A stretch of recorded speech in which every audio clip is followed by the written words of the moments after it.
Dobrý večer, moc vás všechny vítám na besedě Mluvme spolu. Jsem ráda, že jste si nás našli i po takové delší době v mlce. Na prvním místě tady vítám našeho hosta, kterým je nakladatel, badatel, autor knih o nedávné české historii Jiří Padevět.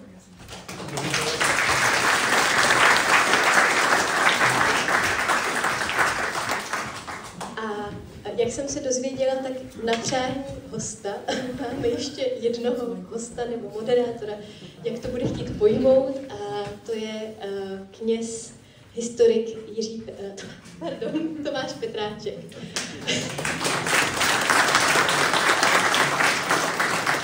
Já už začínám trochu překřtívat, tak se mu to omlouvám. On si to pak se mnou určitě vyřídí někde na Facebooku. Dnešní debatu jsme nazvali Hrdinové a zrádci, což, jak vnímám, je téma, které je nějakým způsobem ve vaší práci blízké vám oběma. Takže budu ráda, my vlastně naše debaty pojímáme většinou, takže zahajují hosté s nějakou krátkou myšlenkou, úvahou a potom už se snažíme dát maximum prostoru přímo vám tady v sále, tak abyste věděli, že ten prostor budete mít. Tak začneme vámi, vaše. Tak já si můžu začít. Jsem slyšet? Jo, jsem slyšet. Já jsem vás varoval tím slovem úvaha, protože to jako predikuje něco vznešeného, něco až filozofického. A já si nejsem jistý, jestli jako prostý kupčík s knihami a autor krváku je něčeho takového schopen. Ta beseda se jmenuje Zrádci a hrdinové a já začnu jako drobnou anketou. Kdo byste chtěl být hrdinou? Zvedněte ruku.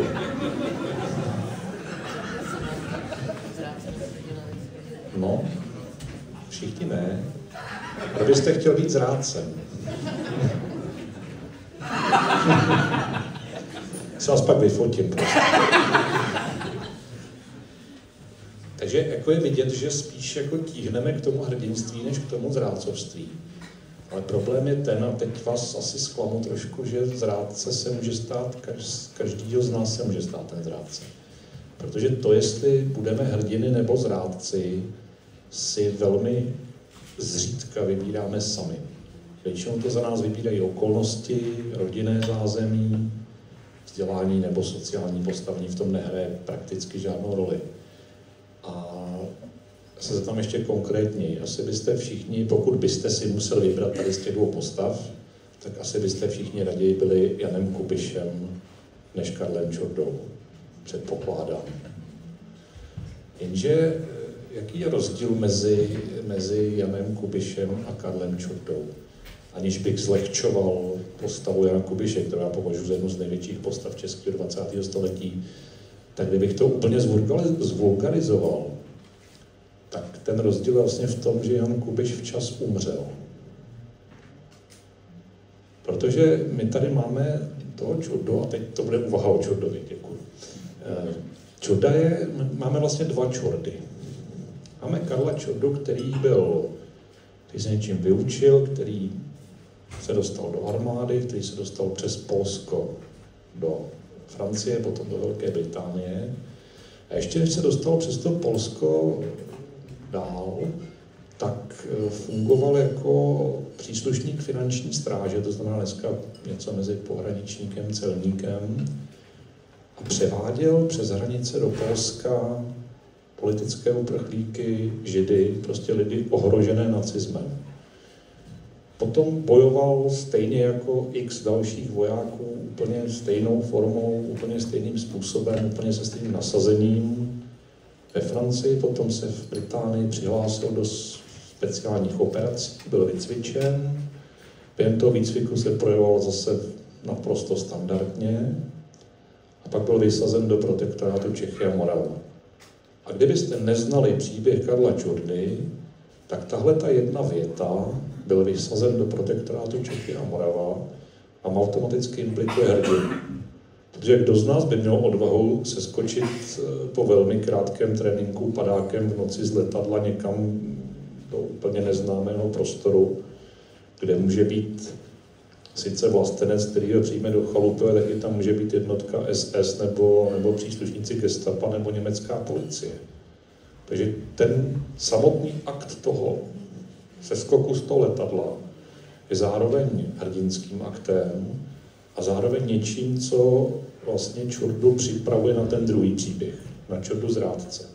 Ale zase Karel Čurda se v tom protektorátu choval naprosto standardně, dokonce lépe než jiní parašutisté, jejichž jméno není tak známé a nejsou tak velkým synem zrady, jako třeba Václav Kindl, ten zradil v podstatě hned po sesku. A když se, asi jste všichni viděli, nebo většina asi viděla filmy Atentáta Anthropoid, a ty filmy, ať si o nich myslíme cokoliv, tak mají jedno společné. Když se na ten film díváte, tak když nastoupí ten herec, v případě Atentátu pan Winklář, poprvé na plátno, tak ten herec už se chová tak, že vám jako divákovi, kdybyste ten příběh neznali, tak je jasné, že ten člověk zradí. No tak se to tak jako divně kouká, všechno kritizuje. To samé v tom britském Anthropoidu. Ten Čurda je tam prostě evidentní zrádce na první dobrou, jenže nebyl. Čurda se stal zrádcem, až ve chvíli poslal ten první dopis na četnickou stanici do Benešova, kde jako řekl, že má informace o vraždě. Četníci to stopili, takže Čurda odjel do Prahy a pořád ještě je to vlastně ten první Čurda.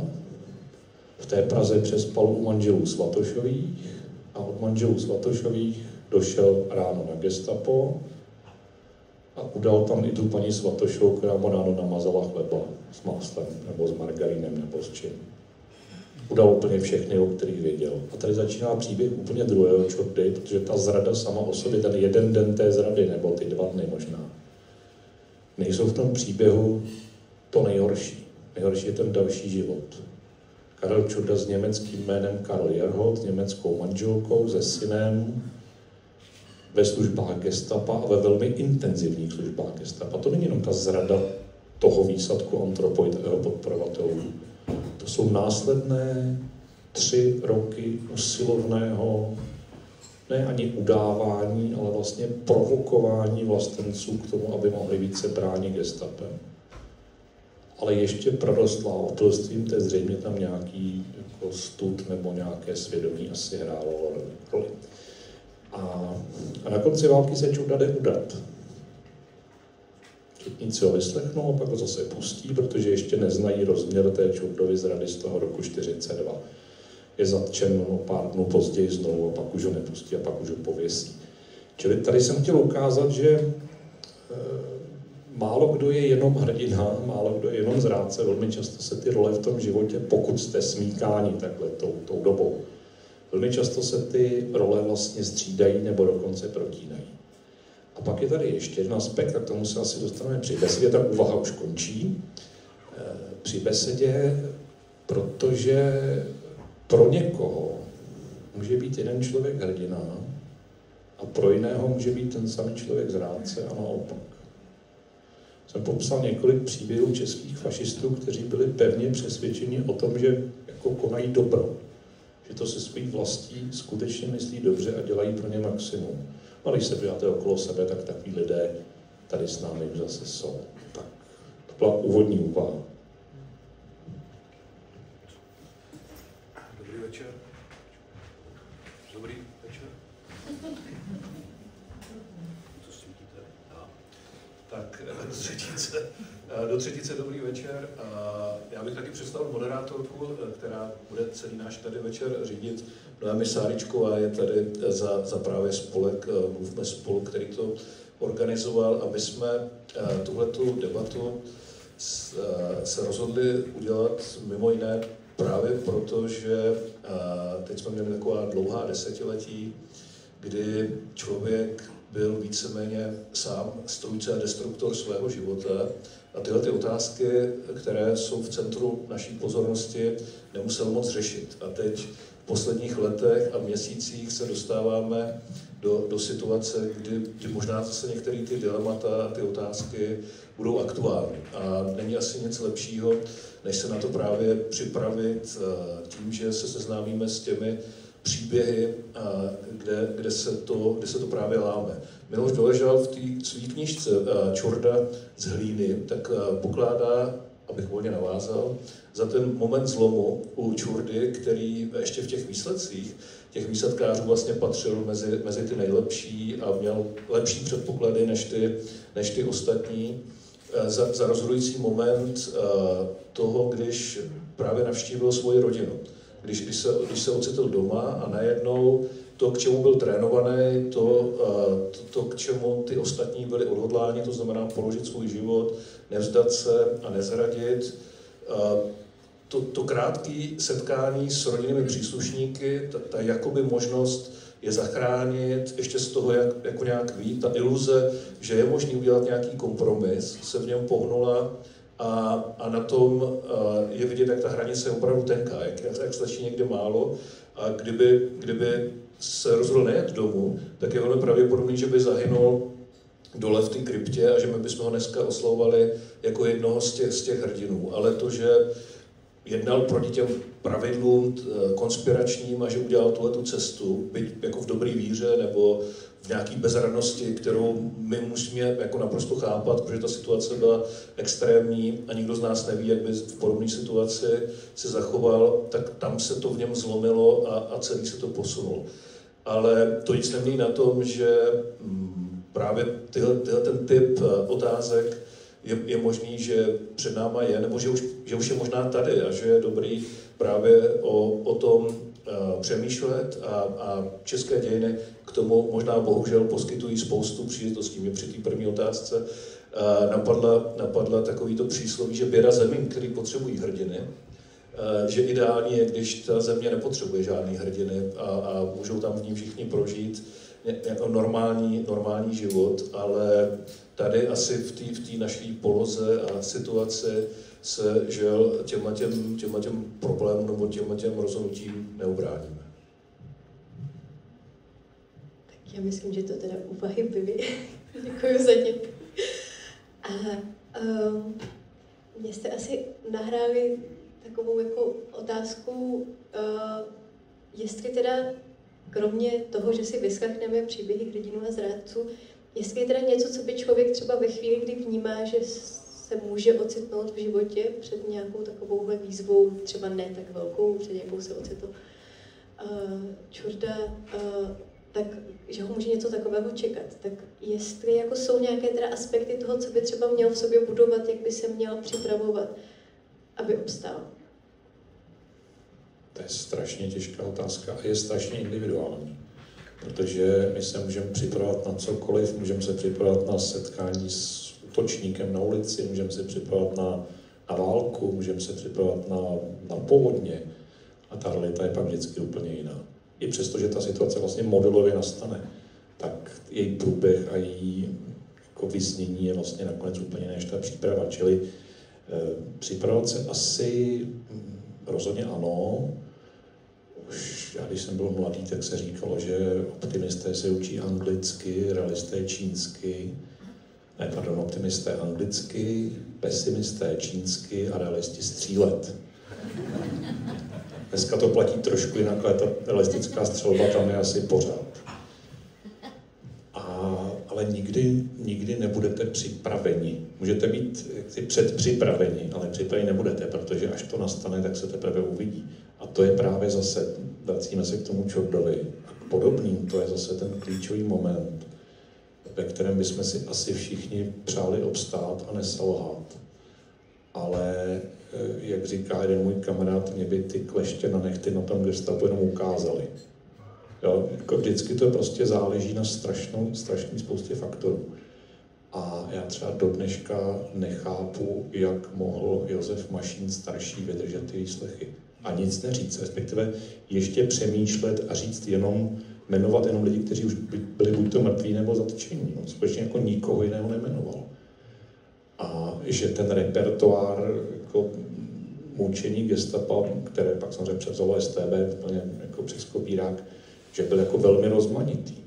No a kolik lidí skutečně na tom gestapu nebo na tom StB samozřejmě jako selhalo, jenže to slovo selhalo tady vlastně možná není na místě. My se jenom chtěli zachránit život.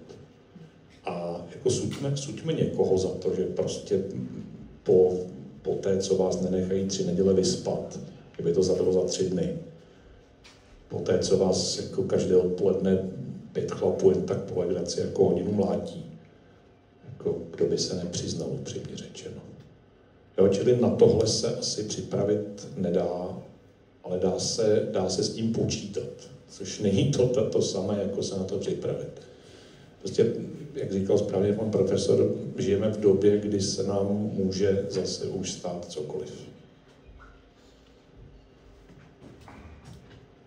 Já jsem tady jenom do počtu, protože se tady Jiří bál tady hranečáků na pódiu, ale jedno z mých jako dětských traumat, když se člověk vyrůstal v 70. a 80. letech a každý týden nás zásobovali válečnými filmy, tak bylo právě to, že se člověk dostane do spáru gestapa, až nás ty němečtí revančisti zase obsadí a bude procházet nějakým takovým, takže vlastně mě komunistický režim zničil celý dětství, protože já jsem se připravoval na to, až mě zajmou a budou mě mučit a budou po mně chtít jména mých kamarádů z odboje. A já jsem věděl, že mě nesmím prozradit.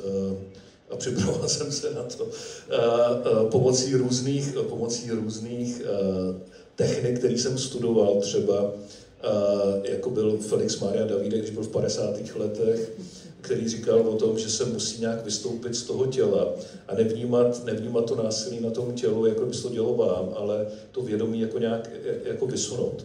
Ale to jsou spíš takový humorné historky, protože samozřejmě ve chvíli, kdy to přijde, tak ta situace je prostě jedinečná a to nemusí mít až takovýhle charakter,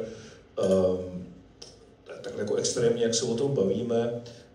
Pro mě třeba, nakolik jsem četl tyhle příběhy, právě největší hrdinové jsou třeba ty pomocníci z protektorátu, kteří pomáhali těm výsadkářům, kteří se zachovali často ještě mnohem odvážněji a měli jasnou představu, co čeká je a jejich rodiny, pokud se něco stane. Že? To je těch 280 lidí, kteří spolupracovali přímo s parašutisty v rámci atentátu na Heydricha.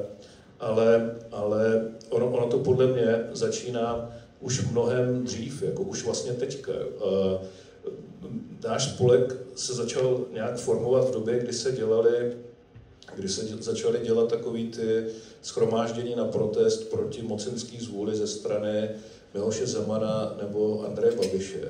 A lidi vlastně chodili nejprve docela rádi a mluvili na těch demonstracích a pak, když byly ty první volby, které Andrej Babiš vyhrál a dělali se nějaký následní akce, tak najednou ta vůle tam chodit a vystoupit třeba na pódiu a něco říct, u řady lidí výrazně ochabla. Jakože nám třeba řekli, že s náma souhlasí, že nás podporujou, ale že nechtějí vystupovat veřejně.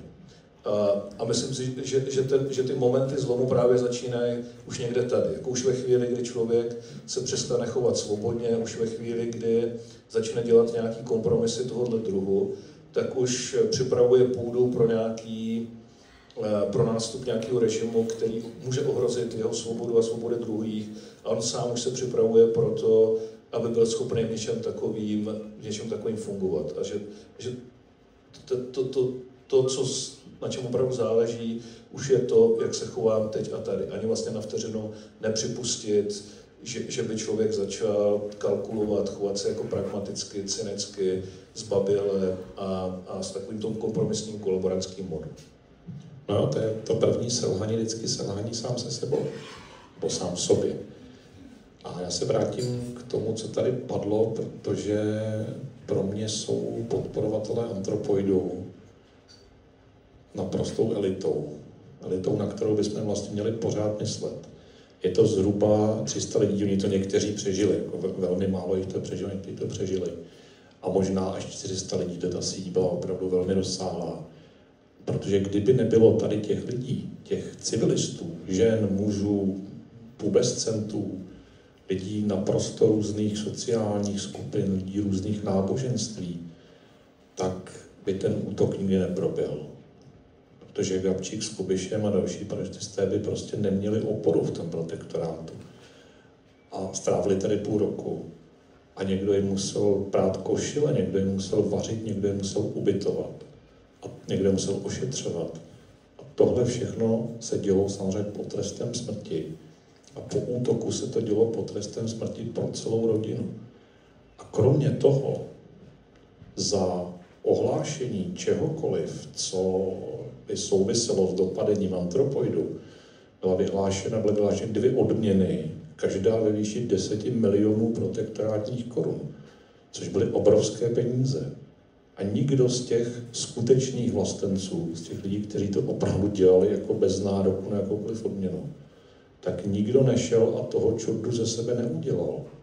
Jo, za prvé teda příšerný, jako dneska bychom asi řekli mediální teror, protože městské rozhlasy prostě každé 2 hodiny recitovali, koho zase popravili, koho zatkli, všude visely ty červené vyhlášky, na kterých jste prostě hledali jména svých blízkých, svých známých. Pořádali se v každém velkém městě, si pořádali manifestace, kde jsou ty známé fotky, že plná náměstí hajlujících lidí, kteří samozřejmě hajlovali ze strachu, to nebyli žádní kolaboranti. A do toho ještě ta finanční odměna, do toho ty razie, prostě třeba jenom v Praze proběhly 4 velké razie, kdy skutečně to gestapo, šucpolicaj, ale i české četnictvo jako šlo byt po bytě. A nikdo z těch 300 lidí s tím to gestapo nešel. Ani za těch 20 milionů. Prostě oni dělali něco pro svou vlast. A to je něco, co bychom si podle mě měli připomínat v podstatě každý den. Já jako nechci být patetický, ale zkuste se někdy zamyslet, jako co vlastně pro naši zem udělala Marie Moravcová. Bez které by tutově prostě, možná by se našla jiná Marie Moravcová, ale bez její pomoci by se Heydrich své smrti nikdy nedočkal.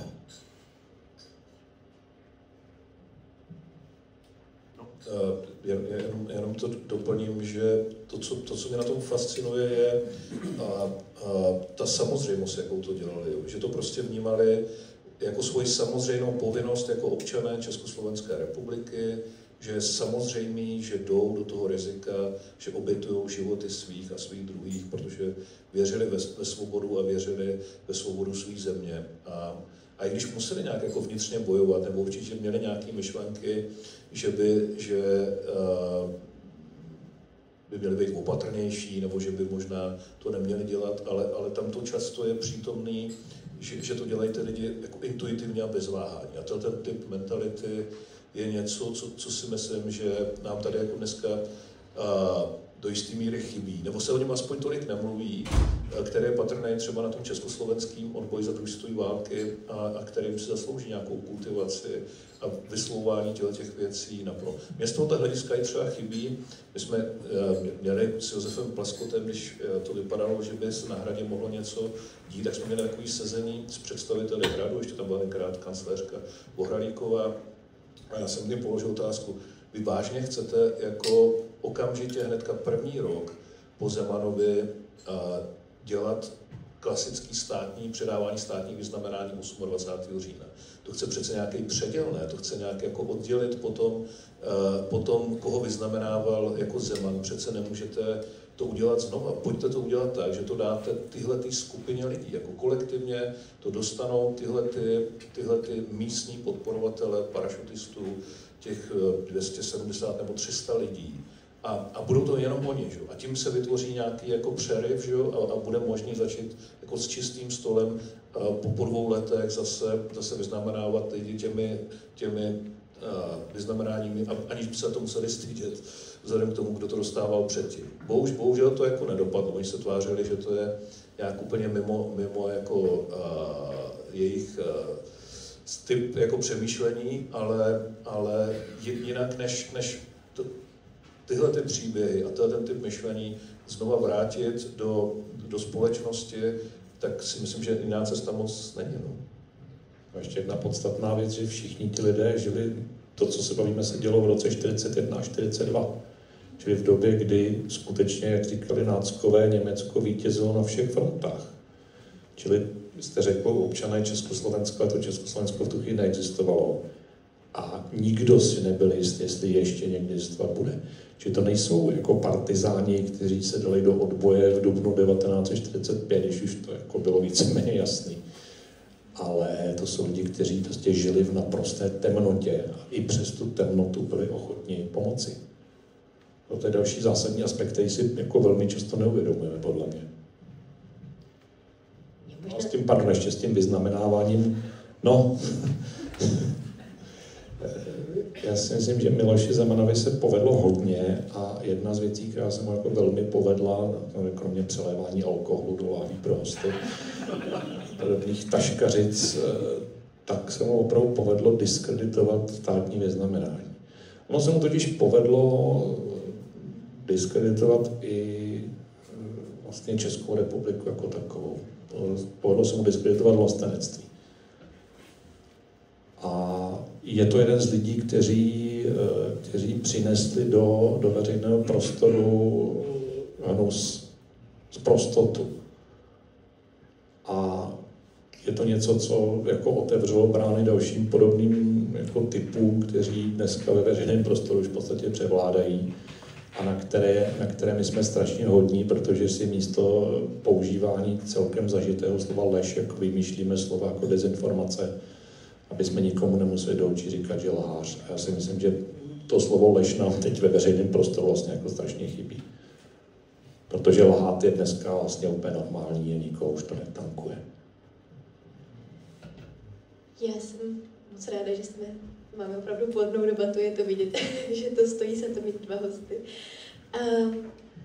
Ještě než dám prostor tady do sálu, tak mě možná napadá ve vaší debatě vůbec taková dneska večer asi trochu rebelská otázka, jestli právě vůbec i tady s touhle zkušeností na zneužívání různých jako témat a pojmů, jestli vůbec je jako dobré se v dnešní době takhle silnými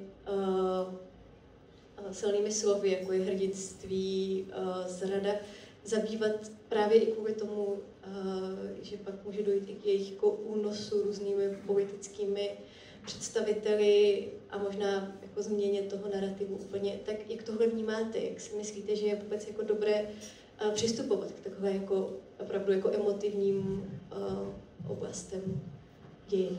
Myslím, že ty emoce jako do veřejného prostoru občas patří. Ne soustavně samozřejmě, ale já mám třeba to vlastenectví, já mám velmi jednoduchou poučku, kterou teda jsem rozesmál už i předsedu Senátu Parlamentu České republiky. Já si myslím, že vlastenectví je strašně potřeba. Ale zároveň si myslím, že kdo o sobě jako nahlas roztrubuje, že je vlastenec, tak je spíš debil. Protože to, že jste vlastenec, o vás může říct zase jenom ta vlast, může vás nějakým způsobem ocenit, ať už přes politické představitele nebo přes místní samosprávu. Prostě to je jako o sobě říkat, já jsem krásný a nejchytřejší. To je úplně to samé prostě. Vlastenectví není vlastnost, to je jako jakási povinnost nebo výsada, nebo prostě něco, co opravdu jako si myslím, že by člověk neměl jako sám se tak označovat. Tak abychom měli prostor na obdobní otázku. Krásný dobrý podvečer, moje jméno je Ilona Dvořáková. Já vám děkuji za ten úvod debaty, který za mě je naprosto perfektní. Vy jste tady zmínili operaci Anthropoid, já bych ráda ještě k tomu přidala Várium, které tady nedaleko se událo. Měla jsem čest setkat se s paní, která tehdy byla malá holčička, gestapáci přivedli k posteli Josefa Šandery a tenkrát dokázala prostě něco neuvěřitelného, že nezradit a díky tomu ona, její maminka a někteří lidi kolem toho přežili, ale to říkám jenom pro ilustraci. Chtěla bych říct, že osobně v sobě v dnešní době mám obrovský zmatek a domnívám se, že nejsem asi úplně jediná. A chci se zeptat na váš pohled na to, jak tyhle věci vnímat, když v dnešním světě, v dnešní politice se objevují lidé, kteří bagatelizují to, co se děje na Ukrajině a naprosto legitimně vystupují v médiích, jakože všechno je v pořádku, že Putin je ten hodný. Nevnímají vůbec, teď bylo výročí toho, co se stalo v Buče.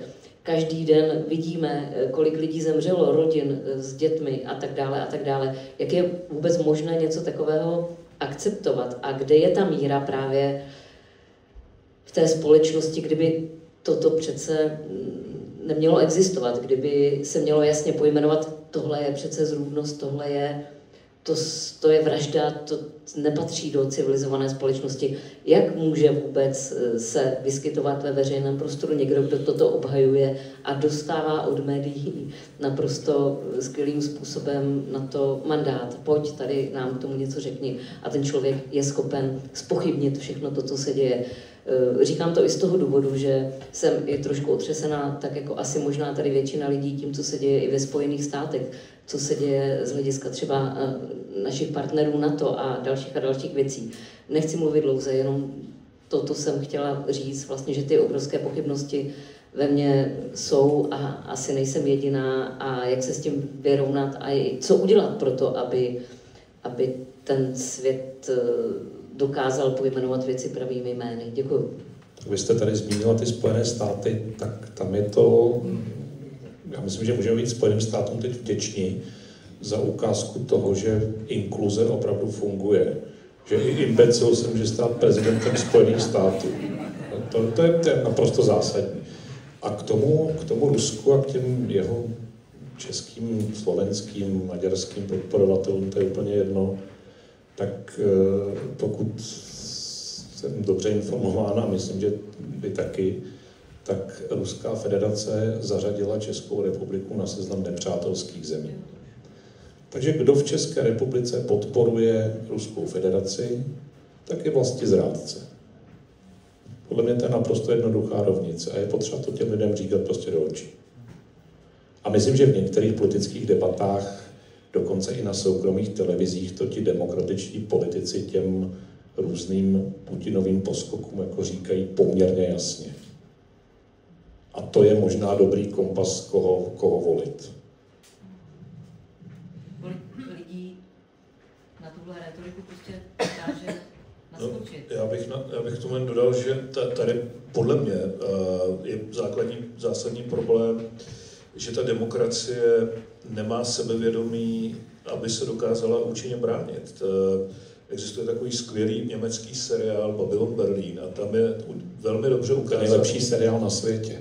Určitě, jeden z nejlepších. Jsem rád, že se shodneme, ale tam třeba máte krásně vidět, že vy můžete mít demokratický režim, demokratické instituce, ale pokud tam nejsou lidi, kteří jsou jako ochotní zatím stát a bránit tu demokracii jako systém, tak zahyne, tak prostě zajde na úbytě. A tady je zásadní, aby ten demokracie měla odvahu a sebevědomí říct, tady ne, prostě tady už dál nemůžete bojovat proti dezinformacím, mít nějakou jasnou komunikaci, dokázat ty nedemokratické strany, třeba i vyloučit z politického života, tak jak se o tom diskutuje v Německu a tak dále. Prostě když ta demokracie nemá ty demokraty, kteří jsou ochotní bránit, no tak bude zničena. To byla taková iluze daná historickým momentem, že několik desetiletí jsme měli jakoby klid, ale dějiny jsou o tom, že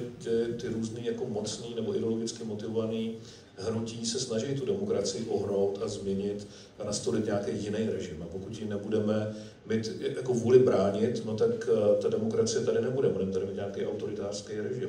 Ale můžeme začít podle mě už na nějakých jako nižších rovinách a to je se třeba postavit veřejný šikaně nějakých demokratických politiků.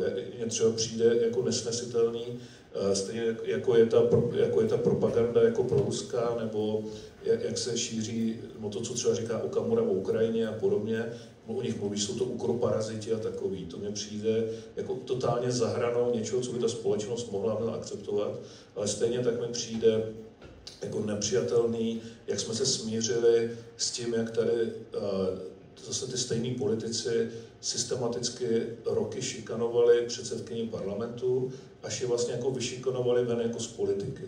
A my jako pokýváme hlavou, že to je v pořádku.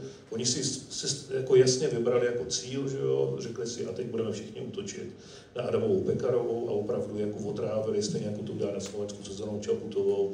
A jako, pokud si necháme tohle líbit, no tak nebudeme mít nejen ženy v politice, nebudeme tam mít ani solidní muže, jo, protože to nikdo nebude snášet, když ta společnost se za ty lidi nepostaví a nepodpoří. No, jako souboj slušných a všehoschopných je jaksi nevyrovnaný v principu. Ale, no teď nevím, co jsem chtěl říct, něco moudrého, ale jsem to zapomněl. Jo, k tomu Báriu. Já jsem, než začala beseda, tady seděl 2 hodiny v archivu hradeckém a pročítal jsem si spis mimořádného lidového soudu Hradec Králové s Gustavem Židem, což byl náchodský rodák a byl to konfident hradeckého gestapa, který právě se na dopadení některých lidí okolo Bária podílel.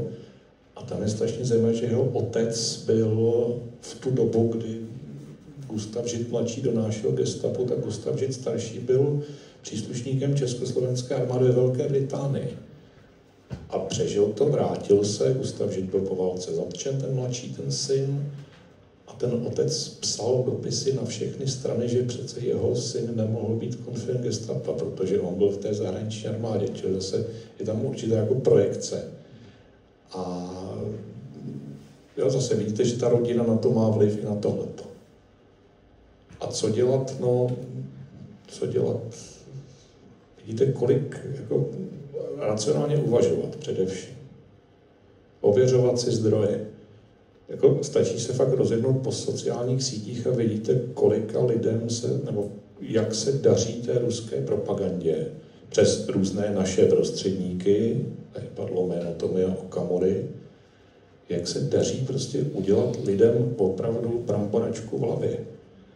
Jako ruská propaganda nechce vyhrát, nechce, aby všichni křičeli sláva Rusku. Ruská propaganda chce, aby jsme přestali věřit institucím politickým, aby jsme přestali věřit armádě, aby jsme přestali věřit euroatlantickým strukturám. Co je to, co se děje v Americe, jim teď hraje do karet úplně báječně. Ale je potřeba prostě o tom soustavně přemýšlet a soustavně jako třeba i šířit tu osvětu, aspoň v rodině. Já se teda bohužel setkám na besedách s tím, že mi někdo řekne, no já mám jako tady rodiče a oba volají SPD. Nebo něco ještě daleko horšího. Takže někdy je ta osvěta potřeba opravdu i u těch nejbližších. Ale teď si zase, a teď bavíme se o hrdinech a zrádcích, a teď si představte, že, a vím, že to je jenom představa, že o 3 ulice dál probíhá podobná beseda, kde jsou lidé přesně opačného režimu. A vlastně říkají si přesně to opačné o nás. Jak my jsme ti vlastně zrádci, jak jako my nechceme té republice, kterou přesně oni jako strašně milují, ale jediné, co pro ní udělali, že si dali vléčku na profilovku. Tak jako i tohle se může dít. Dějiny se neodehrávají na jednom místě.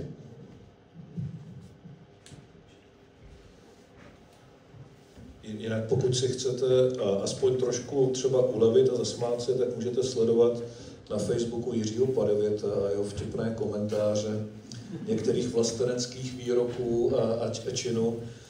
Zvláště takový ty posovětský glosy jsou velmi vtipný.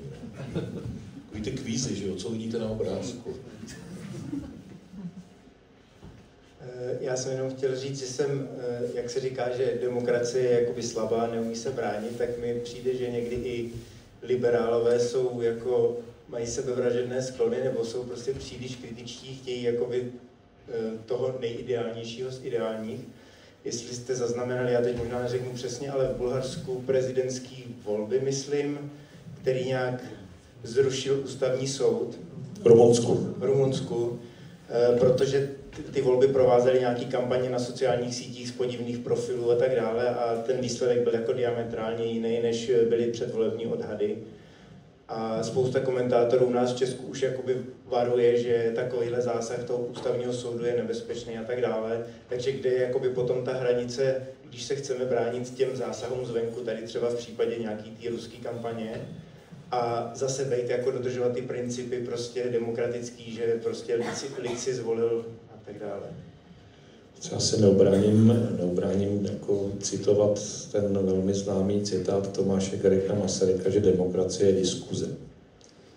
Ale já bych to s dovolením jako ve vší úctě k panu profesorovi Masarykovi doplnil, demokracie je diskuze mezi demokraty. S fašisty a s komunisty se není o čem jako diskutovat. Prostě. Oni chtějí ten demokratický řád prostě zničit. A já myslím, že máme strašně dobré poučení v našich dějinách v únoru 1948. Ne, že by se komunisté nepřipravovali už vlastně od války na to převzetí moci, ne, že by na něm nepracovali naplno od května 1945, pracovali velmi usilovně. Ale když se podíváte na to, co se přesně dělo v těch únorových dnech, tak už 23. února, to znamená 2 dny před tím pučem, před tím převratem, už státní bezpečnost prostě zatýká demokratické novináře, demokratické politiky. A 25. února jako vlítnou do těch stranických sekretariátů těch ostatních stran. A normálně tam jako zabavují všechny ty dokumenty a vyhánějí ty politiky. A ty politici se začnou jako scházet v bytech. A potom 25. únoru jako řeší, co bude dál, co udělají za týden, co udělají za 14 dnů. A po ulici pochodují ilegálně ozbrojení lidový milice. A to už je samozřejmě pozdě. No a teď je, ano, jako teď je otázka, a je to jako řečnická otázka, je lepší nástup tyranie nebo občanská válka? A já to nevím. A skoro si myslím, že v Čechách jako nejsme moc na občanské války stavěni, že tady ta tradice moc silná není. Ale jo, zkuste o tom přemýšlet takhle. Já to nevím, co je lepší. Ale jestli fakt jako lepší teda se vzdát nebo lepší střílet, u nás bohužel je ta tradice se vzdát, je to jako pohodlnější a pak všichni říkají, no my jsme zabránili tady jako ztrátám na životech.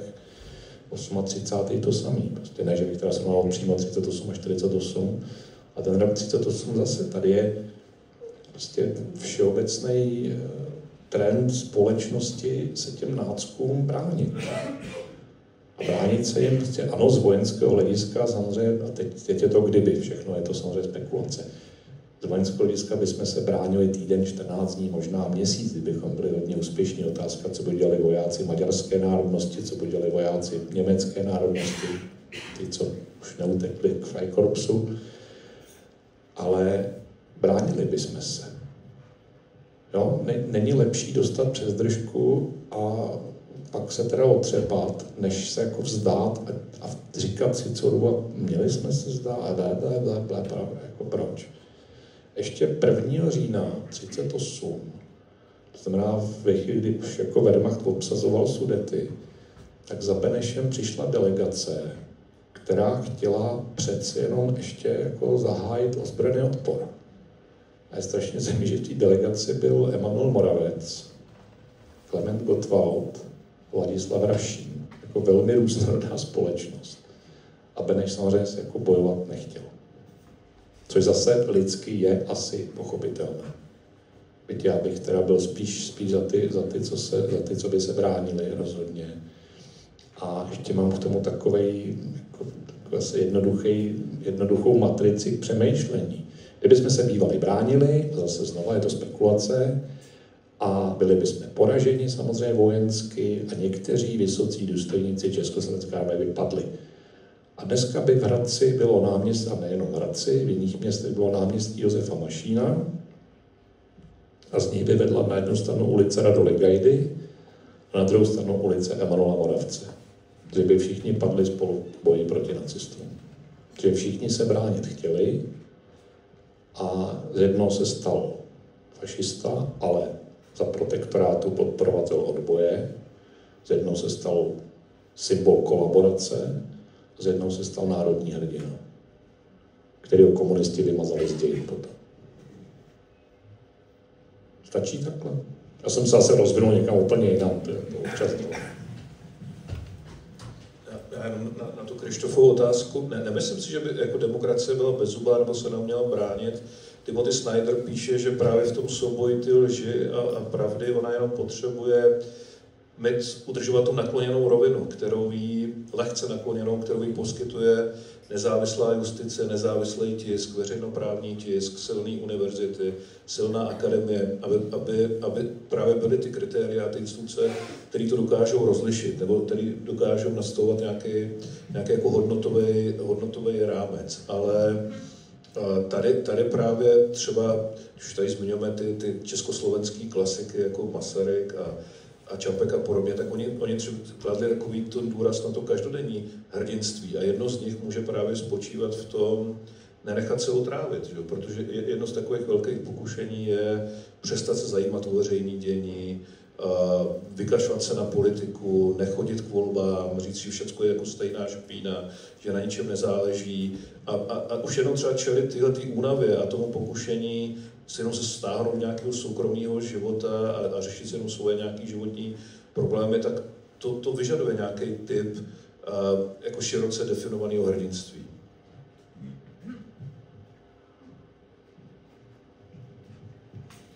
Dobrý večer, já se jmenuji Terezie Zemanová, za Svobodná Hůšková a říkám to proto, abych vám dodala trošku optimismu. Mám tady oba rodiče a nevolili SPD nikdy a nevolí ho ani teď. Myslím si, že s ohledem na věkovou skladbu tady asi nebudou jediní. Já se pokusím položit dotaz a pokusím se ho formulovat nějak, aby to jako neprozradilo, že mám doma od vaší minulé návštěvy 2 aspiranty výslechové služby, které mě cvičí na to nevyspání. Jo? Já budu mít trošku současnější dotaz. Vy se oba zabýváte historií a já mám pocit, že spoustakrát je ta historie nejlíp podávaná v nějakých příbězích. Když už jsem zmínila, jakou skvělou hodin tady je důvodný neděla. Ahoj Tome. A mě by zajímalo, jestli, když chodíte za náma na debaty, jestli třeba chodíte i někam na školy. Protože mně přijde, že když mám teda doma ty 2 malý kluky, že, tak se snažím vymyslet, jak jim dát ten dobrý vzor. Ale spoustakrát oni budou mít jako většinu těch věmů, těch příběhů, které se na ně budou valit, tak co já vidím jako trend v poslední době, že i v těch příbězích, které jsou pro ty mladší dospívající děti a mladší dospělí, tak dejme tomu, že těch úplně kladných hrdinů není moc a nevím, jestli nepůsobí nedůvěryhodně nebo nevěrohodně v té záplavě těch jako morálně šedých, se kterými se ale jako dá identifikovat. A vy přesně popisujete strukturu společnosti, takhle to prostě je. Hrdinů je vždycky málo. No. A těch strašně zlejch je taky vždycky málo. A většina je ta šedá masa a jako tu je potřeba zvednout a dostat jí k volbám, dostat jí do veřejného života. Aspoň na chvíli. Tak jestli se můžu vrátit ještě k tomu jedinému skutečnému dotazu, který jsem tam položila, jestli chodíte na ty školy. Tak předposlední, nebo minulá beseda byla v Jaroměři na gymnáziu minulý týden a bavili jsme se o 3. protikomunistickém odboji se studenty. A jako myslím, že je to velmi bavilo a dokonce jedna slečna věděla, kdo to byl Štěpán Gavenda, což mu dělalo obrovskou radost. Taky chodím na střední školy, na základní nemám odvahu teda, ale ne, oni tam ani nezvou, ale jo, chodím na střední školy a minulý rok jsem takhle obešel mimo jiný všechny takový ty Nobel pražský gymnázia, jako Pork, Keplerku a Menza gymnázium. Takže už jsem si říkal, že to je nějaký, že tam nějak ty super chytrý pražský děti domluvili, dělají si srandu z Venkovského strýce. No dobře. Ale ty debaty byly úplně v pohodě. Byly to v pohodě na debaty na elitních gymnáziích, ale jestli právě na tom gymnáziu už není pozdě, protože my máme doma ještě 12letýho a ten jako už kouká na ty jako prostě filmy, kde jestli už není pozdě, jestli by se nemělo jako dělat. Taky místo nějakých Spider-Manů a tak pouštějte nějaký ty atentáty právě a bude to, ale existuje spoustu zajímavých materiálů, který tam dělal ten bývalý tým na Ústru, co ved Čeněk Pícha a tahleta parta. A ty dělali i komiksy pro děti a takový jako spoustu výukových materiálů. Je takový komiks o Josefu Toufarovi, je toho vlastně docela dost, jenom je potřeba to objevit. A já se ještě udělám reklamu.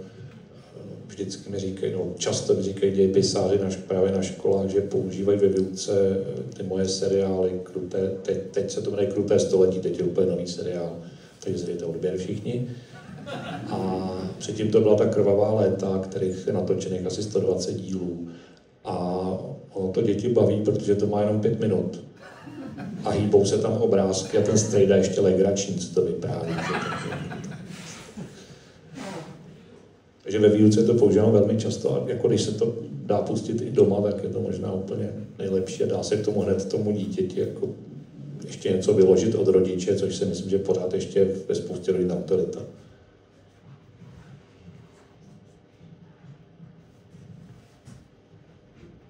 Já jsem se chtěl ještě trošičku vrátit, jak jsme si povídali o těch vlastně 300 těch podporovatelů antropoidu a my je považujeme za vlastně nezpochybnitelný hrdiny a máme takový pocit, že vlastně každý to tak musí chápat, jestli to tak ještě nechápe, tak to prostě jednou musí pochopit. A já jsem si vzpomněl, 10-15 let šel v televizi výborný třídílný seriál o parašutistech a co já jsem jako nejsilnější dojem, co jsem si z toho zapamatoval, byl nějaký starý pán, který jako malý chlapeček k ním do vesnice prostě přišel parašutista, on ho potkal, dovedl k ním domů, on u nich přespal, odešel zase pryč, nikomu se nic nestalo, neprozradil je. A ten chlapeček, dneska starý pán, říkal, ty sousedi nám to do dneška, já nevím, prostě před 10-15 lety, do dneška nám to neodpustili. A prostě koukají se na nás, že jsme ohrozili tu vesnici, ohrozili jsme tu komunitu. Ne, že jsme hrdinové, ale že jsme je přivedli do nebezpečí. I takovýhle lidi vždycky, část společnosti bude vždycky taková. Bude vlastně ten příběh vidět z jiné strany. No právě, ten příběh má víc stran a vlastně ty sousedi mají trošku pravdu. Mě je přivedli do nebezpečí, ale svým hrdinstvím. Takže tam je to vždycky dvousečný a jako zase odsuzovat někoho, že strčí hlavu do písku, když jde okolo jednotka SS, jako já ho nebudu odsuzovat prostě. No, na Netflixu je teďka takový zajímavý norský film o si vzpomínám, jak se to jmenuje možná... Číslo 42 nebo tak 34 nebo tak nějaký číslo, něco a tom právě vypráví příběh toho asi nejefektivnějšího a nejlepšího norského odbojáře za celou válku a právě tam otvírají tyhle ty jako otázky, co je dovolený, co není dovolený, co bylo správný, jestli třeba ty represe, které následovaly, obhájí ty činy toho odboje a tak dále, ale to je často taková ta, jakože se vlastně zodpovědnost za to násilí hází na ty, kteří se tomu násilí jako postaví. To je přece taková jako zvláštní morální relativizace. To, že se postavíte zlu a následuje nějaká větší represe, to nenese zodpovědnost vy, za to nese zodpovědnost ten, kdo páchá to násilí. Ta moc totalitní nebo něco takového. Takže tady by spíše chyba v tom, že víc těch lidí nemá to vědomí, tu úctu k té svobodě a tu vůli jako za ní bojovat i třeba nasadit svůj život. Přesně tak, jako ono se ve veřejném prostoru občas objeví i to, že teda Gabčík s Kubišem vlastně jako zavinili Lidice. Což je jako totální nesmysl. Lidice zavinili náckové, nikdo jiný. Kdyby nebylo jako nácků, tak nebude Gabčík, Kubiš, nebude tady Heydrich. To je jako to samý ten třetí odboj. Že? Kdyby tady nebyl komunistický režim, tak jeden z bratrů Mašíňů bude studovat ČVUT, druhý bude studovat Vojenskou akademii v Hranicích a stážmistr Honzátko bude v Čelákovicích vyšetřovat ukradný králíky a jako všichni budou žít svoje normální životy. Ale protože tady byl ten režim, tak se z nich stávají nepřátelé.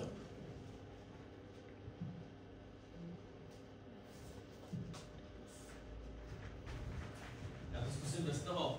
Dobrý den, Ondřej Soukup se jmenuju. Vrátil bych se trošku do historie. Když jsem viděl titul téhle přednášky, vybavil jsem mi několik jmen a rád bych, jestli jste se u nich zastavili. Tak postupně, prosím. Za bílé hrdiny Oldřich Pechal. V mých očích je to ze všech největších hrdinů a aspoň pro mě překonává, byť teda Zim toho moc nedokázal z úkolů, ale překonává kohokoliv jinýho, kdo tady zeskočil. Druhý naopak Zráca Dlouhorák. A třetí, co bych velice rád, kdybyste mi trošku aspoň osvětlili a rozvedli, tak je hlavně Ladislav Vaněk. Protože na něj, z toho, co jsem načet, z původního sokolského odbojáře, v mých očích postupně, jak jste to začínal, klesal a klesal, takže bych byl rád, jestli byste nám něco řekli, váš názor na něj a jak to vlastně okolo něj bylo. Tak Pechal jednoznačně samozřejmě, já jako nevím, jestli to hrdinství je souměřitelný v nějakých kategoriích, ale Pechal prostě patří mezi největší hrdiny tohoto geografického areálu, bezesporu. Horák jako zrádce samozřejmě a Ladislav Vaněk je postava, slušně by se asi dalo říct, rozporuplná, ale byl to prostě parchant, který trpěl bajnou lhavost. Byl opravdu nemocný člověk. Ano, původně Sokol, samozřejmě mimochodem teda, když jsme u těch zase zrádců hrdinů, tak jeden z podporovatelů antropoidu, já teď nespomínám na jméno, tak byl za první republiky příslušníkem Národní obce fašistické. Vaněk, Sokol, po zatčení, Vaněk patřil mezi ty, kdo byli proti útoku na Heydricha. To je nutné jako si připomenout. A který si podíval na tom sestavování telegramu Benešovi, aby ten úkol odvolali. Neodvolali, tam je ta známá věta, která nevím, jestli má oporu v archivech, ale asi má, kdy mu prostě, no a teď mi připomeňte to jméno, podporovatel parašutistů, ten se je přivedl do krypty, tak mu říká, nemusíš souhlasit, ale klid se z cesty. Jo, děkuju. Zelenka Hajský, přesně tak. A Vaněk je pak zatčen. Zvláštní je, že zůstane vlastně celou okupaci, zůstal v pečkárně v těch celách suterénu. Což nebylo obvyklé, to byly prostě celý určené jenom k tomu, že tam ten člověk je na tom výslechu 1, 2, 3 dny a pak ho zase strčí na Pankrác nebo na Malé Pevnosti v Terezíně. A dělal tam chodbaře, čili neměl jako asi úplně špatný život, sepsal velmi obsáhlou zprávu Moje činnost při přípravě atentátu, kde jako zase napráskal, co mohl. Na konci války tvrdil, těsně po válce tvrdil, že se stal v květnu 1945 velitelem Pečko a Paláce, což je jeden z dalších jeho výmyslů, tak jako nikdy se ničím takovým nestal. A po únoru se z něj stal konfident Státní bezpečnosti.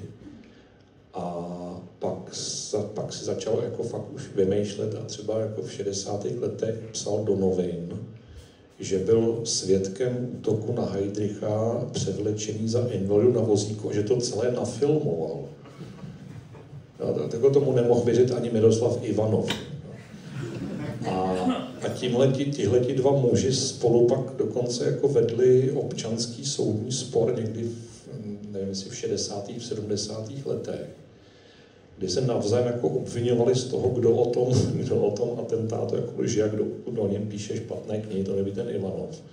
A paradoxní na tom je, že v tu chvíli byli oba konfidenty Státní bezpečnosti.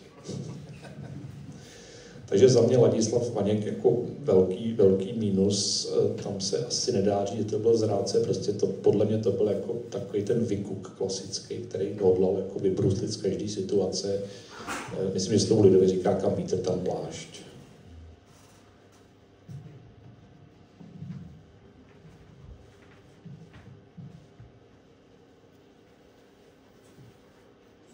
Tak já půjdu domů pomalu. Tam se hlasí pan. No, já to asi taky zvládnu bez mikrofonu. Dobrý večer. Já jsem se chtěl vrátit jako k kolaboraci. Docela by mě zajímalo, co rozhoduje v té společnosti, že jste tady zmínil to Československo, který se nebránilo. Další příklad možná může být třeba Finsko, který se ubránilo Sovětskému svazu, nebo dneska Ukrajina, která se brání Rusku. A ten negativní příklad zase můžeme víc asi Slovensko jako kolaborující stát. Jako fašistický stát, řekněte to rovnou. Tak co rozhoduje v té společnosti, v tom národě, že se zachová jedním nebo druhým směrem, co tam v té společnosti musí být, aby řekli, že to... Rozhoduje politická reprezentace, o které rozhodují voliči. No, jako, je to vlastně pořád stejný.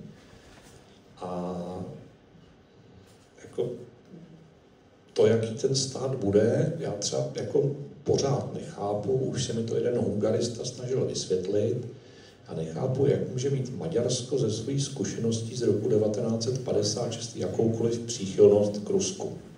Tam prostě jako vyvraždili 10 000 lidí a 100 000 vyhnali z té země. A jako, nedovedu to pochopit prostě. Nedovedu.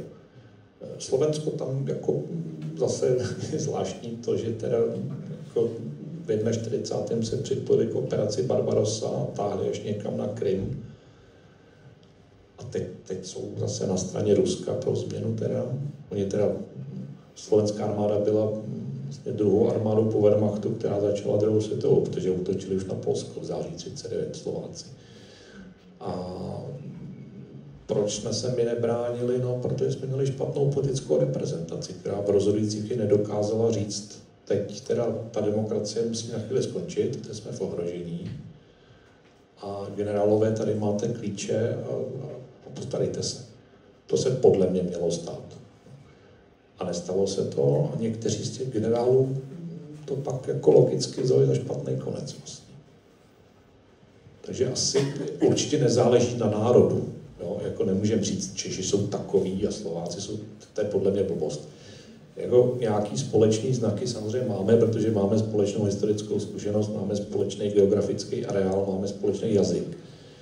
Ale já jako o nějaký duši národa nebo nějakých typických, jakože všichni teda jezdíme oktávkou a máme rádi řízek s bramborovým salátem, to asi úplně pravda není. Že? Byť je typický Čech takhle jako vykreslován. Žádný typický Čech není a určitě to není Švejk teda. Je to spíš ten Galenda možná, aspoň za mě. Stačí takhle? Asi hodně záleží právě na těch elitách, jakým způsobem jsou ty kulturní, mediální, politický, hospodářský elity a jak oni se zachovají v ten rozhodující moment. A jaký typ jako diskurzu se vede v té společnosti. A tady třeba Slovensko pro nás může být jako teďka skvělý antipříklad, ne? A k čemu to vede, když se ta společnost zachová tak jako voličsky bezstarostně nebo nezodpovědně.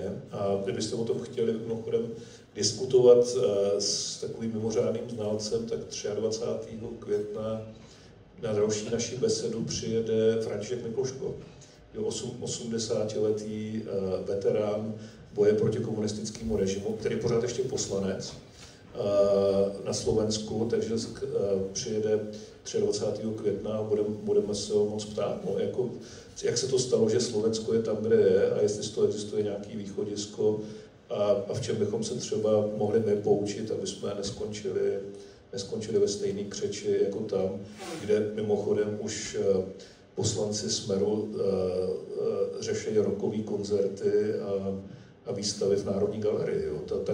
Takhle rychle a takhle hluboko se dá jako sklouznout, když se ty věci podcení. Tak možná ještě doplňující otázka, protože možná bych se vrátil vlastně k té Americe, kde třeba teďka to vidíme jasně, republikáni vyhráli, ale řekněme v té společnosti to je pořád půl na půl. A jestli, to asi uvidíme, ale nějaký váš pohled na to, jestli ta společnost prostě bude akceptovat do budoucna všechno to, co ta jasně demokraticky zvolená vláda bude dělat. Teď mám na mysli třeba vojenský zabrání Grónska. Bude ta polovina prostě národa, nebo národa, řekněme, to asi národ ne, ale polovina obyvatel jako akceptovat tohle, kdy už to je do velké míry za hranou prostě demokratické společnosti. Protože jako jste zmínil, ano, politická reprezentace, ale dneska vidíme jako ve spoustě těch státech, že to je opravdu jako téměř půl na půl. Tak jestli ta druhá polovina se prostě s tím... Já nejsem amerikanista, pan profesor taky úplně asi ne, ale Amerika je úplně jiná než Evropa. Ty lidi žijou vlastně jako velmi, velmi odlišný životy. A já myslím, že to, co jste řekl to Grónska, myslím, že to většinu Američanů vlastně nezajímá nějaký Grónsko. Jako je nezajímá Evropa, jako je nezajímá Ukrajina. Nezajímá, kolik stojí benzín a kolik stojí hot dog. A díky Trumpově geniální hospodářské politice za chvíli ten benzín jako bude stát daleko víc, než stál. A ty lidi jsou tam jako ozbrojení docela, jako skoro všichni. Takže já jako nechci být prorokem jako úplně špatných zpráv, ale já si myslím, že válka severu proti jihu jako dlouho nebyla už. Že to, jako tam to fakt může zpět k nějakému velmi, velmi silnému jako vzedmutí násilí. Otázka je, jestli si s tím násilím ten stát poradí a jakým způsobem si s tím poradí. Protože jako ano, jsme zvyklí z Evropy, že monopol na násilí má prostě stát, což je dobře samozřejmě. Ale v některých kulturách je to prostě trošku jinak. No, taky se zdá, že minimálně část těch bezpečnostních složek, když se ten Trump chová tak, že nerespektuje, že ty základní principy, výroky soudů, by ho mohla třeba jako sesadit, jo, ale taky se obávám, že by tam normálně došlo jako k občanské válce a jestli něco asi není... Já jsem řekl, že se obávám. Já se možná i trochu těším. No já nevím, jestli je to úplně jako ve světě, kde s Ruskem, Čínou a dalšími predátory jako Spojené státy rozvrácený občanskou válkou, jestli je to něco... Jako dobré by to nebylo. No právě, právě. Ale než... Pořád bych to viděl spíš tak, že než jako úzkostně sledovat, protože teďka už některý opravdu jako se ráno probouzejí a nervózně sledují, co se Trump někde řekl nebo jako udělal. Že mnohem víc, než jako řešit, co se děje ve Spojených státech, je pojďme se soustředit na to, co my můžeme udělat tady, že? Jako v České republice, protože to je jako naše hřiště a o našem osudu se rozhoduje tady. Tady v tom jednom dotazu to zaznělo s tím Finskem a to je pro mě takový jasný příklad, že v dějinách vy můžete jednat i se špatně rozdanýma kartama. Jo. Rakousko i Finsko měli do roku 1955 na svém území sovětskou armádu, měli to extrémně špatně rozehraný a stejně jejich elity a ta společnost se k tomu postavila tak, že neskončili jako součást sovětského bloku. My jsme tady v roce 1945 neměli sovětskou armádu, neměli jsme zničenou zemi válkou, tak jako třeba bylo zničený Rakousko a sami jsme si to tady nainstalovali do značné míry. Že? Udělali jsme strašně málo proti tomu, aby jsme v tom křtánu toho ruského medvěda neskončili. A jestli něco jako imperativ dneska je, tak jako pojďme neopakovat jako stejné chyby, pojďme se teď zase jako nějak zmobilizovat a Evropa pořád ještě má jako obrovský potenciál a my se dokážeme obejít bez těch Spojených států, ale samo se to jako neudělá. Že?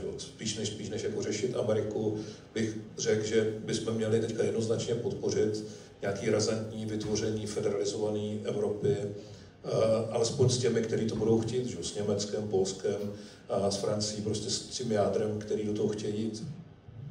Myslím, že to řekl náčelník generálního štábu Karel Řehka nedávno. Evropa chce 500 milionů Evropanů, chce pomoct od 300 milionů Američanů proti 150 milionům Rusů. Jsme si strašně jako odvykli být sami za sebe. Ale vy jste sám poukázal na to, že Američané byli nebo jsou jiní, než jsme my, než jsou Evropané. A všechno jim dochází jako pomalu. A nezapomínejte, to se neřekl. Nezapomínejte, že dvakrát zachránili evropskou civilizaci tím, že se pozdě, ale přece zasloužili o to vítězství. Já myslím, že jsem nic takového neřekl a rozhodně na to nezapomenu, že Amerika zachránila Evropu jednou před jako nekonečnou první světovou a po druhý před náckama. Už ji nezachránila celou. No, to opravdu tady se nemusíte obávat. My jsme tady z té kategorie, že když máte dvě naprosto stejné zápalky, teda krabičky zápalek, my tady si určitě vybereme tu americkou, to se nemusíte bát. Pokud ta druhá bude ta ruská. Bych dala prostor asi vzhledem k času poslednímu 1-2 dotazům. Tak. No, já bych se zeptala na té škále jako hrdina zrádce Jan Masaryk. Jan Masaryk v Británii a Jan Masaryk v roce 1948. Tak to je právě to, že to není nikdy škála. Že ten člověk jedná v různých situacích velmi často tak, aby z nich vyšel živý. A Jan Masaryk byl bez pochyby jako velmi komplikovaná postava na samostatnou přednášku, v podstatě, kterou já bych si nedovolil vést. Ale v každém případě ten 48. evidentně spoustu lidí prostě zlomil. Beneš už byl starý nemocný muž, před únorem několik infarktů, mrtvic. A Jan Masaryk byl muž, který byl nesmírně inteligentní, který ale zároveň byl konzumentem různých návykových látek a který stál ve stínu slavného otce. Synové slavných otců to mají vždycky jako v životě strašně těžké. A zase to jeho selhání a ten jeho konec je natolik jako zahalen mýty, polopravdami a Bůh ví čím dalším, že já si vlastně vůbec netroufám tvrdit, že by on zásadně selhal. Přestože on sám si to podle mě o sobě mohl po tom letu do Moskvy myslet. A teď jsme měli na roce 47, ne v roce 48 samozřejmě. Takže pro mě strašně rozporná postava. A rozhodně patří mezi ty, kteří spíš jsou jako postavami z nějaké Shakespeareovy nebo z antické tragédie, než vlastně reálnými lidmi. Podobně pro mě třeba Emil Hácha.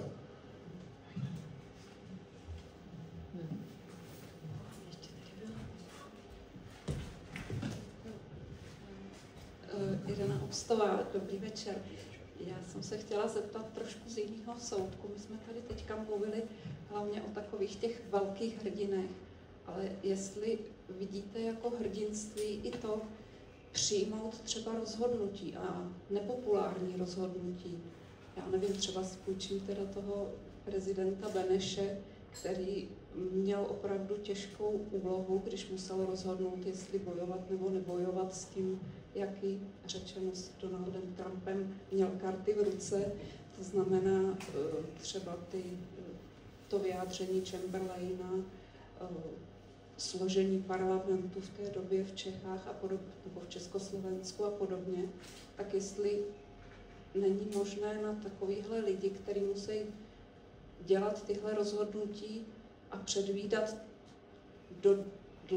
na dlouhou dobu dopředu, co to přinese, jestli i to nelze nahlížet jako hrdinství, že vůbec taková rozhodnutí dělají a že je třeba udělají z hlediska dlouhodobého i třeba špatně, ale v tom okamžiku třeba se to jevilo jako jediná cesta. No, jevilo se to tomu, kdo se tak rozhodl. A já jako přiznám, že nikdy bych nechtěl být jako Edvardem Benešem v žádné fázi jeho života, protože jeho život byl sérií těžkých rozhodnutí a bohužel z dnešního pohledu špatných rozhodnutí.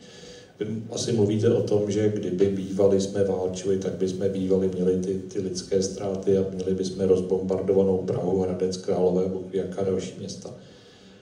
Ale si myslím, že Edvard Beneš je klasická ukázka toho, kdy se politik nezmění ve státníka, byť k tomu má příležitost. Protože takhle, já prostě na tom mám úplně jiný názor. Já si myslím, že jsme v tom 38. válčit měli, byť bychom zřejmě byli mezinárodním společenstvím označeni jako ten, kdo válku začal, byť bychom bez pochyby byli obsazeni, ale jako i ty Dánové, kteří měli jako geograficky daleko složitější situaci, tak se prostě ty 2 dny bránili a pak se teda jako vstali. Mně to přijde čestnější, než tu zemi prostě rovnou odevzdat jako nepříteli, který proti nám už rok vede prostě sice nevyhlášenou, ale jako válku všemi prostředky. My jsme tady se bavili o těch sociálních sítích, o té propagandě. To, co proti nám vedlo Německo od v roku, dejme tomu 36, 37 a především v tom roce 38 proti nám vedlo v tisku a v rozhlase. To byla tak brutální protičeská propaganda, kde jste se prostě z německých novin dozvěděla, že čeští četníci si v pohraničí prostě opékají německé děti na ohni. A někteří Němci tomu samozřejmě uvěřili. Takže jako my jsme se velmi efektivně v podstatě ubránili tomu sudetskému povstání v září 38. Byť o některá území, jako třeba Ešský výběžek nebo nějaká Jižní Morava, jsme přišli v tu chvíli definitivně. Ale byla proti nám vedena plnohodnotná válka. A i přesto ten prezident prostě neřekl, jdeme bojovat. A nebo neřekl, já abdikuji, což je legitimní rozhodnutí. A tady jako náčelníku generálního štábu postarej se o to. No tohle mohl taky udělat. On abdikoval a zmizel jako soukromá osoba. Ale já teda co, a teď zase, jako nechci si hrát na soudce Edvarda Beneše v žádném případě, ale co bych mu vytýkal nejvíc, tak jsou dvě věci, ani jedna nesouvisí s rokem 38, vlastně obě trošku souvisí s rokem 48. Edvard Beneš v roce 42, v tom roce, kdy proběhl útok na Heydricha, kdy byla v Londýně jakási diplomatická jednání, protože byl reálný nápad, že po válce vznikne Československo-Polská unie, aby to byl prostě jako velký státní útvar. A po několika dnech jednání tam Edvard Beneš řekl, že raději půjde s Ruskem než s Polskem. Což ano, zase je tam jistá zkušenost toho Těšínska, prostě ten polský zábor byl třeba jako v mnoha ohledech brutálnější než ten německý zábor Sudet. Takže jako něco racionální tam je, ale prostě Beneš dobře musel vědět, co je prostě sovětské Rusko zač. No a druhá, podle mě, zase jenom podle mě, je ta jeho cesta do Moskvy v roce 1943, kdy prostě podepsal smlouvu o vzájemné spolupráci, bratrství a Bůh ví o čem dalším, která vlastně vygenerovala košický vládní program a která nás jako uvrhla prostě do toho ruského chřtánu. Pak už to jsou jenom další následné kroky, to, co se dělo v roce 45 a 48. Takže a pak je tady ještě jeden aspekt. Nedávno mi řekl jeden chlapec, že je rád, že si i ve veřejném prostoru neberu servítky, jako ten politik se vždycky může střelit do hlavy, jo? Ve vhodnou chvíli. Já se jenom zeptám, tady tak jako vprostřed předtím byla zvednutá ruka, myslím, tak abychom nikoho nevynechali. Dobře, tak poslední dotaz. Tak já budu poslední. Jestli to není tajemství, tak kdo je váš hrdina? Už to tady padlo, můj hrdina, samozřejmě kromě Kubiše Gabčíka, můj hrdina ještě pan Gavenda. A mohl by žít? Mohl by žít? Nešedně s tou součástí. No, nebudu nikoho propagovat. Jako velmi se mi líbí chování pana prezidenta. Myslím, že je jeden z těch lidí, kteří své minulé hříchy jako velmi účinně, ne že smyli, ale prostě 1000krát a milionkrát napravili.